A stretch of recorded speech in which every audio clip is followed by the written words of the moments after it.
हमारे यहाँ जैसे मीराबाई का प्रसंग आता, ऐसी एक और थी करमेती बाई। क्या नाम था? करमेती बाई। करमेती बाई भी राजस्थान की थी। करमेती बाई के प्रसंग में आता है कि बचपन से ही उनके चित्त में कृष्ण भक्ति थी।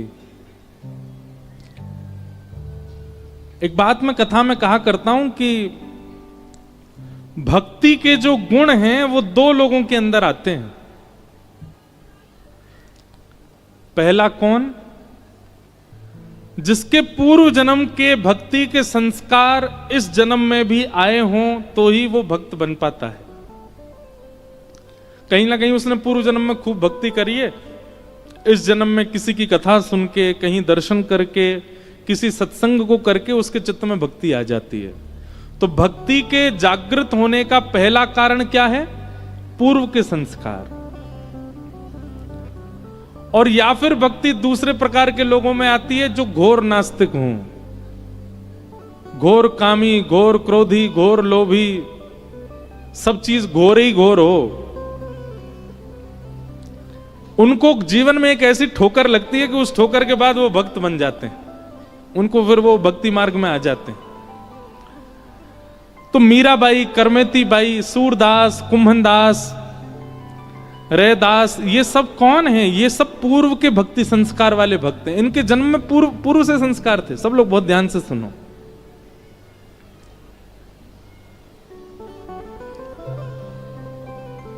करमेती बाई बचपन से कृष्ण भक्त।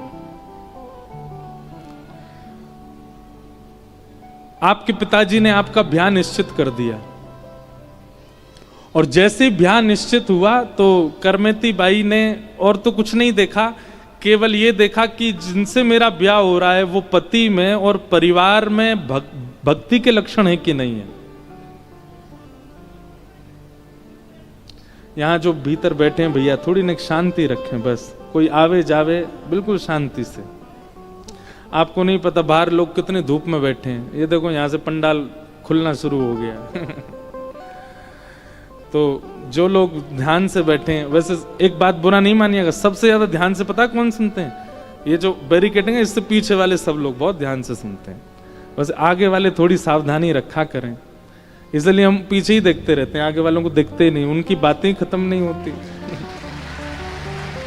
तो इसलिए हमारी प्रार्थना है, बहुत भाव से आपको आगे बैठने का अवसर मिला है। आगे वालों को तो 3 घंटा पलक भी नहीं झपकनी चाहिए, इतना भाव से सुनना चाहिए। और आगे वालों से एक और निवेदन है हमारा कि व्यास से पूर्व ही कल आके बैठ जाइएगा। पीछे वाले बेचारे देखो कब आके बैठ जाते हैं, और यहां अभी एंट्री चली रही है, तो इसलिए आगे वाले थोड़ा सा अपने इस उपयोगिता का सावधानी से इस भाव को उपयोग करें कि पहले ही आ जाया करो, बहुत सावधानी से सुनो। तो करमेती बाई ने जब देखा कि मेरे जो जिनसे मेरा ब्याह हो रहा है, ना तो वो वैष्णव और ना वो परिवार वैष्णव, कैसे रहूं मैं?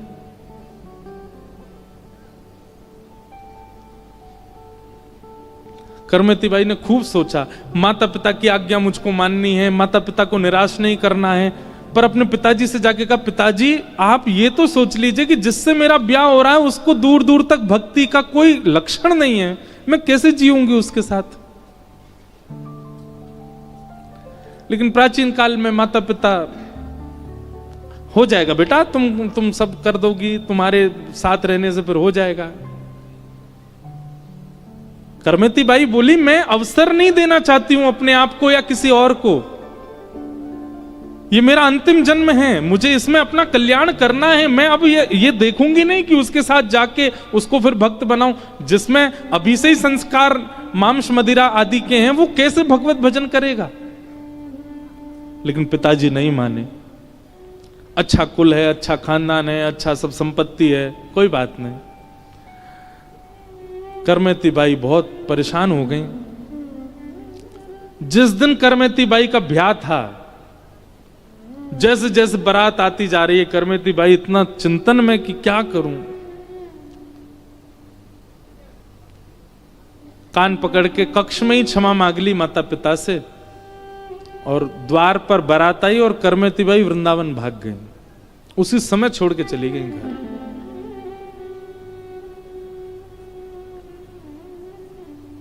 बहुत सुंदर चरित्र है करमेती बाई का। आपके पीछे सैनिक लगाए गए ढूंढने के लिए, तो सैनिकों से बचने के लिए स्थान ढूंढे, कहां जाऊं, तो रेगिस्तान था। उस रेगिस्तान में एक मरा हुआ ऊंट पड़ा था। उस ऊंट के कंकाल के भीतर करमेती बाई 3 दिन तक बैठी रही। जब आप वृंदावन आई तो वृंदावन में धीमे धीमे फिर जब आप बैरागन हो गई, बिल्कुल जोगी हो गई, वृंदावन में रहकर भजन कर, तो एक बार एक संत ने प्रश्न किया, करमेती जी हमने सुना है कि जब आप वृंदावन आई थी 3 दिन तक आप ऊंट के भीतर रही सैनिकों से बचने के लिए। करमेती जी बोली हाँ। आपको दुर्गंध नहीं आई वहां पर? हम तो मरे हुए जानवर के पास नहीं, जानवर कहीं दूर मर जाए तो उस स्थान में नहीं खड़ा हुआ जा सकता, आप उसके भीतर 3 दिन तक बैठी, आपको दुर्गंध नहीं आई? करमेती बाई का उत्तर बहुत सुंदर है, समझ में आ जाए तो बड़ी बात है। करमेती बाई कहती हैं, मरे हुए कंकाल में इतनी दुर्गंध नहीं होती जितनी दुर्गंध संसार के विषयों में होती है।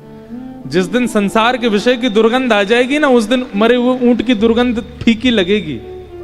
इस संसार का काम, संसार का क्रोध, संसार का लोभ, संसार में भौतिकवाद का लोभ, इसकी दुर्गंध जब तक नहीं आ रही है तब तक आपको विषयों, बाहर के जानवरों की दुर्गंध लग रही है। जिस दिन विषयों से दुर्गंध आने लग गई उस दिन ये दुर्गंध कम लगेगी आपको। तो करमेती बाई सब छोड़ के वृंदावन आ गए। तब आपके पिताजी ढूंढते ढूंढते वृंदावन आए और करमेती बाई सालों बाद उनके पिताजी को मिल गई।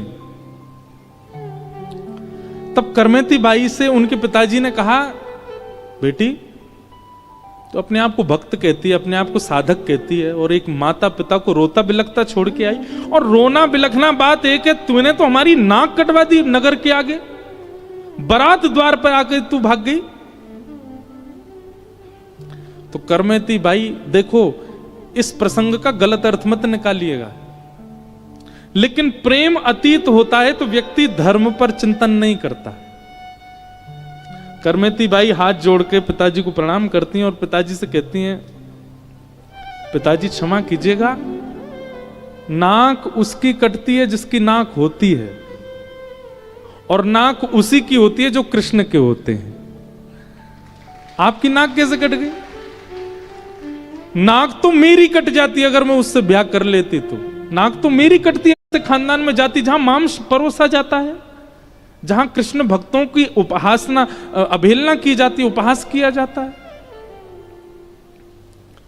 और उसी वक्त अपने सेवा के गोपाल जी अपने पिताजी को दिए। पिता ने कहा कि अब हम कैसे जिए, तुम्हारी मां इतनी व्याकुल रहती है। तब करमेती बाई ने ठाकुर जी दिए, बोले आज से आपके यही पालनहार हैं, यही आपके पुत्र हैं, इन्हीं की सेवा करो। अपने माता पिता को भी भक्त बनाया। तो प्रेम, प्रेमी व्यक्ति कई बार धर्म का चिंतन नहीं करता, प्रेमी कई बार अर्थ का चिंतन नहीं करते, प्रेमियों की कई बार कोई कामना नहीं होती, वो निष्काम होते हैं। और प्रेमियों को मोक्ष की भी इच्छा नहीं होती, वो मोक्ष भी नहीं चाहते।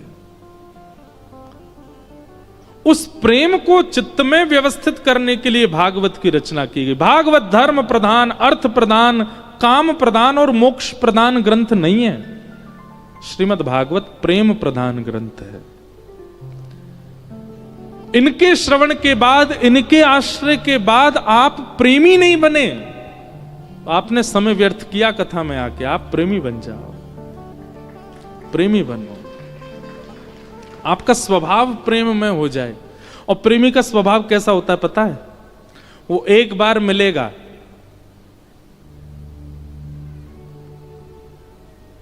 और मिलने के बाद जब जाएगा तो उसका स्मरण आपके चिंतन से नहीं जा पाएगा।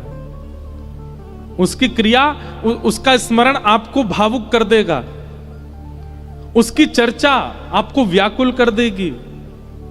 ये प्रेमी का स्वरूप होता है। वो जिनसे मिलता है वहां अपनी लंबी छाप छोड़ के जाता है। प्रेमी व्यक्ति का लक्षण है। हमारे ब्रज के रसिक संत, एक बार यदि आप मिल लोगे उनसे, आप भूल नहीं पाओगे उनको।